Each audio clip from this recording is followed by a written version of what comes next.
साम्राज्य, सामान्यांचा असामान्य आवाज। बेडरूम मधील कपाटाचे लॉक तोडून 2 लाखाचा मुद्देमाल अज्ञात चोराने केला लंपास। अज्ञात चोरट्याने बेडरूम मधील लोखंडी कपाटाचे लॉक तोडून त्यात ठेवलेली 2,13,000 रुपयाची रोख रक्कम चोरून नेली। ही घटना जुनाविडी घरकुलातील सोनिया नगरात मंगळवारी सकाळी पूर्वी घडली। या प्रकरणी MIDC पोलीस ठाण्यात अज्ञात चोरट्याविरुद्ध गुन्हा दाखल करण्यात आला असल्याची माहिती कक्षातून सांगण्यात आली।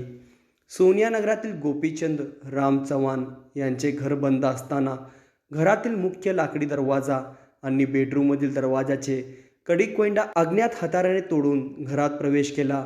त्यानंतर बेडरूममधील कपाटाचे लॉक तोडून कपाटात ठेवलेली 2,13,000 रुपयाची रोख रक्कम चोरून नेली। हा प्रकार 10 ते 14 नोव्हेंबर दरम्यान घडला। हा प्रकार दिसून आल्यावर गोपीचंद चव्हाण यांनी MIDC पोलीस ठाण्यात फिर्याद दाखल केली। त्यानुसार अज्ञात चोरट्याविरुद्ध गुन्हा दाखल करण्यात आला असून पोलीस उपनिरीक्षक राजपूत या गुन्ह्याचा अधिक तपास करीत आहेत।